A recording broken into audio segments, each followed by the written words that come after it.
sur les logiciels qui sont issus de communautés sans éditeur. Donc dans mon cas, vu que nous on travaille sur le produit OffBiz qui est piloté exclusivement par la communauté Apache, et donc il n'y a pas d'éditeur en tant que tel.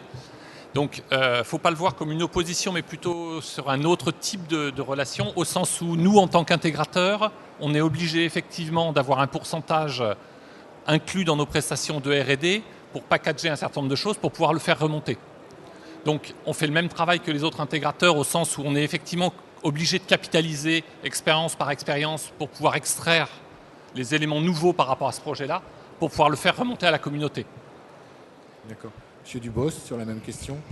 Oui, alors, il y a une évolution un peu des modèles et il y a différents modèles, mais il est vrai que dans le domaine fonctionnel, il y a une convergence assez forte dans des modèles avec une version communautaire très libre, ou enfin après il y a des petites variations entre du GPL double licence ou pas du GPL double licence, mais en tout cas, il y a une convergence vers une version de base très libre et ensuite une version contrôlée par l'éditeur qui va être propriétaire ou pas forcément, mais en tout cas qui est fortement contrôlée par l'éditeur et qui n'est pas forcément téléchargeable gratuitement et qui est une valeur ajoutée que l'éditeur apporte. Alors nous aujourd'hui on n'est pas encore tout à fait dans ce modèle-là, mais on évolue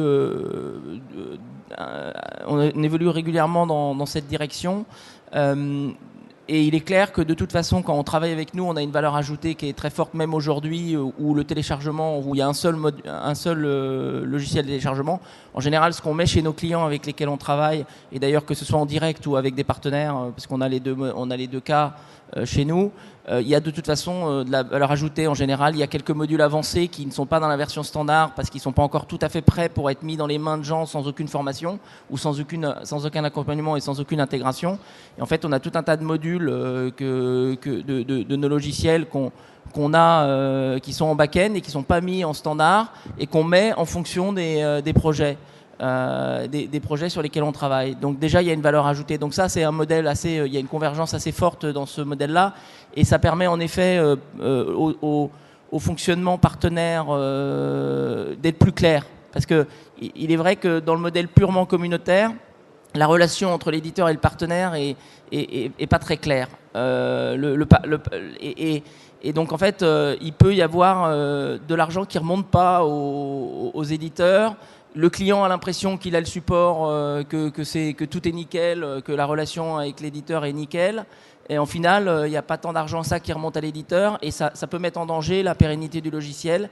Et c'est dommage parce que ça, c'est en effet un des challenges de l'open source, c'est d'assurer le financement de l'innovation. C'est un challenge, ça marche, nous on le voit, mais ça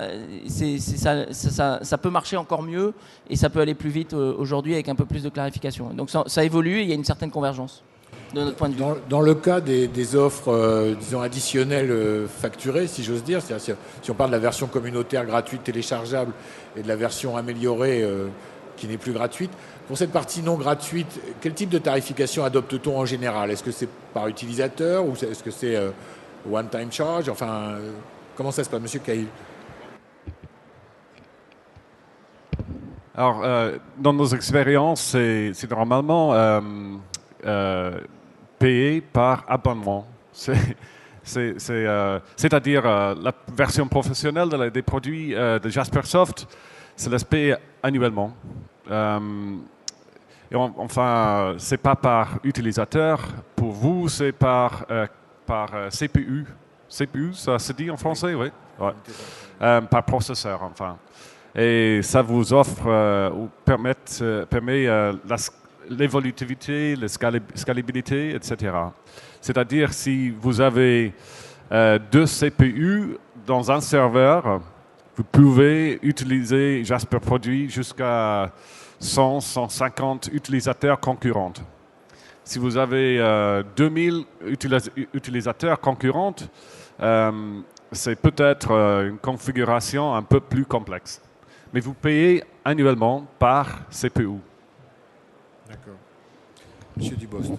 Alors, moi, je pense qu'il n'y a pas de modèle unique de ce côté-là. Nous, on n'est pas sur un modèle CPU. On est plutôt sur un modèle de la taille de l'installation. Alors, ça mixe à la fois utilisateurs et le nombre de wikis, par exemple, ouverts. Mais bon, après, il faut voir que en pratique, nous, ce qu'on voit, hein, c'est qu'on est moins cher que les solutions propriétaires. Et c'est-à-dire qu'il ne faut pas uniquement s'arrêter à dire c'est quoi le modèle, parce que après, s'il y en a un qui vend 100 et l'autre qui vend 10 sur le même modèle, bon, il y a un rapport à 1,10. Donc quel que soit le modèle, de toute façon, après, il y a des prix généraux des équilibres qui se font, et clairement, nos solutions sont moins chères que les logiciels propriétaires.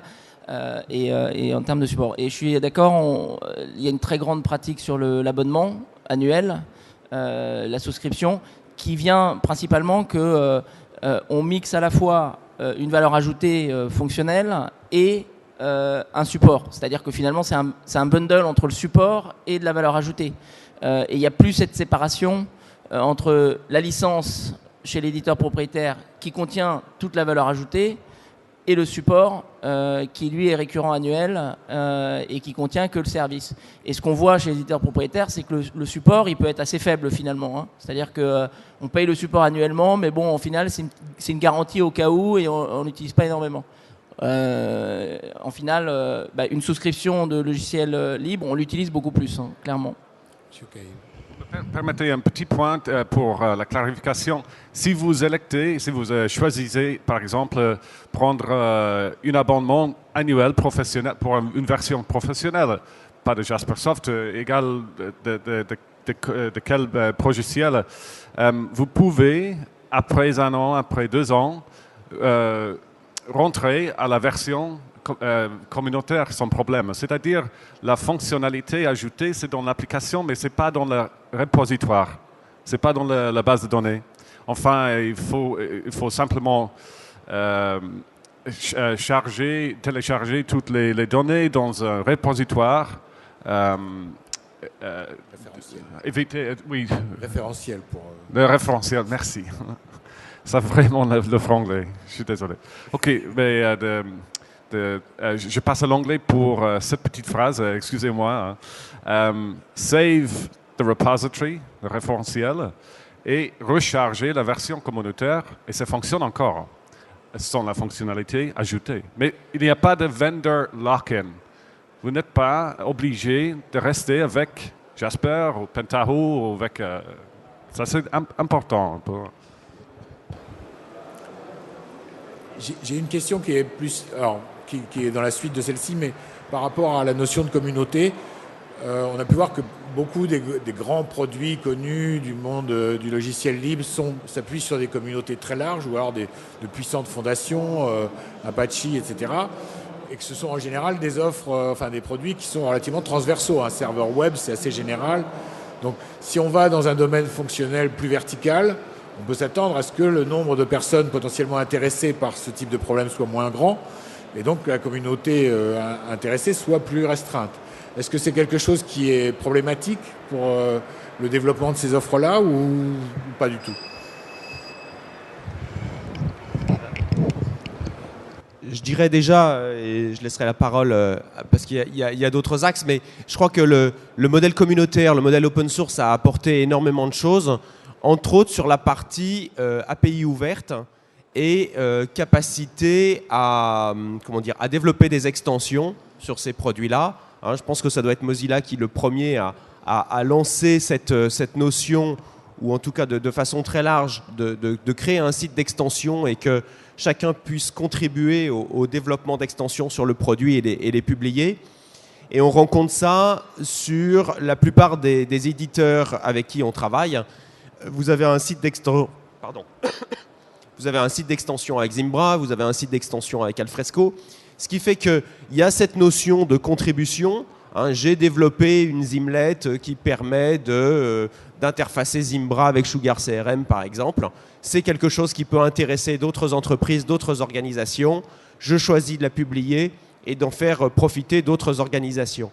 Et je crois que ça, c'est vraiment une des valeurs ajoutées du modèle open source sur le partage. Alors, non plus forcément sur le développement du cœur du produit. Et la communauté était réputée travailler sur les cœurs produits. C'est quand même quelque chose qui est assez compliqué. Mais à créer tout un écosystème autour de eh bien, j'ai développé le composant qui me permet d'avoir